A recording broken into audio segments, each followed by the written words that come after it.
Pongamos toda atención y reverencia a esta lectura. Al final encontrarás un comentario bíblico y algunas preguntas para ver qué tanto asimilaste.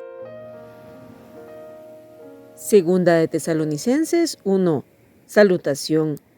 Pablo, Silvano y Timoteo a la iglesia de los tesalonicenses en Dios nuestro Padre y en el Señor Jesucristo. Gracia y paz a vosotros de Dios nuestro Padre y del Señor Jesucristo. Dios juzgará a los pecadores en la venida de Cristo. Debemos siempre dar gracias a Dios por vosotros, hermanos, como es digno, por cuanto vuestra fe va creciendo y el amor de todos y cada uno de vosotros abunda para con los demás. Tanto que nosotros mismos nos gloriamos de vosotros en las iglesias de Dios por vuestra paciencia y fe en todas vuestras persecuciones y tribulaciones que soportáis. Esto es demostración del justo juicio de Dios, para que seáis tenidos por dignos del reino de Dios, por el cual asimismo padecéis.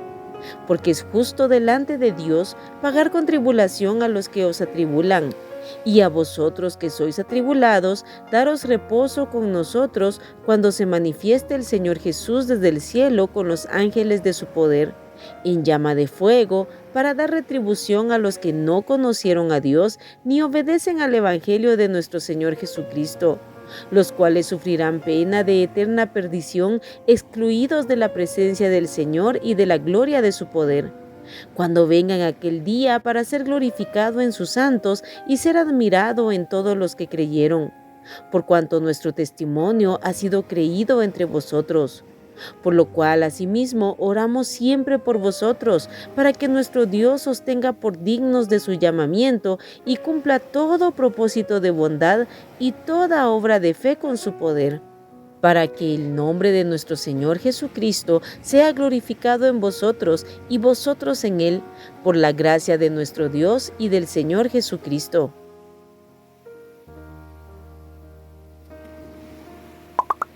Al igual que en Primera de Tesalonicenses, Pablo se identificó como el autor de esta carta.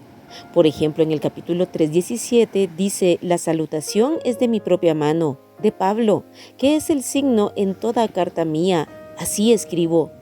Silvano o Silas y Timoteo, los colaboradores de Pablo en la fundación de la iglesia, estaban presentes cuando él escribió. Esta carta fue escrita unos pocos meses después de la primera epístola, mientras Pablo estaba probablemente en Corinto, aproximadamente en el año 51 o 52 después de Cristo. En este capítulo 1, Pablo, después de su saludo, desea gracia y paz a los hermanos de Tesalónica. Gracia y paz que todos nosotros necesitamos cada día hasta el final de nuestros días. Pablo habla de la gratitud que tenía hacia Dios por la obra de Dios en los corazones de los hermanos, ya que su fe, su amor y su paciencia iba creciendo y abundando. Esa es la voluntad de Dios para cada uno de nosotros, que en lugar de menguar o estancarnos, podamos crecer y abundar cada día más en los frutos del Espíritu Santo. Estos hermanos estaban padeciendo persecución y tribulación, pero todo lo soportaban con paciencia y fe, que, como repito, son frutos del Espíritu Santo. Podemos pensar que tenemos mucha paciencia y mucha fe cuando todo está bien, pero es en la tribulación donde realmente se manifiesta lo que hay en nuestros corazones. La actitud de estos hermanos era la actitud correcta ante el sufrimiento. Podemos ver que ellos no eran egocéntricos. No se enfocaron en la comodidad, en la realización y felicidad personal, sino en la gloria de Dios, su reino y el cumplimiento de sus propósitos.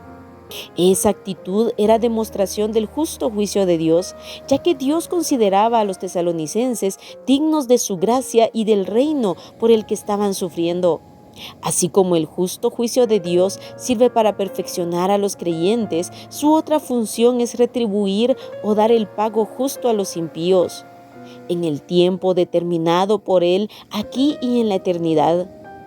Y un día darnos reposo a todos en la manifestación de nuestro Señor Jesucristo como juez sobre todos, tanto en la gran tribulación y su final como en el momento después del milenio, cuando, como dice en Primera de Pedro 3:10, la tierra y todo lo que hay en ella será quemada, y venga el juicio del gran trono blanco. Es allí donde todos serán excluidos eternamente de la presencia de Dios y sufrirán pena de eterna perdición. Mientras tanto, sus santos le glorificaremos. Por lo mismo, la oración de Pablo por los hermanos era constante para que en ellos fueran cumplidos todos los propósitos de Dios y así el nombre de Jesucristo sea glorificado. Al leer todo este capítulo y de hecho toda la palabra de Dios, podemos llegar siempre a la conclusión que vale la pena seguir adelante y ser fieles a Dios aún en medio de las pruebas y tribulaciones. Porque como dice en Romanos 8:18, pues tengo por cierto que las aflicciones del tiempo presente no son comparables con la gloria venidera que en nosotros ha de manifestarse. Así que ánimo, en medio de todo lo que puedas estar enfrentando hoy, sigamos adelante. Ahora, si pusiste atención, responde a las siguientes preguntas. Número 1. ¿Quiénes saludan en el versículo 1 a la iglesia de Tesalónica como en la primera carta? Número 2. ¿La fe y el amor de los hermanos iba creciendo o disminuyendo?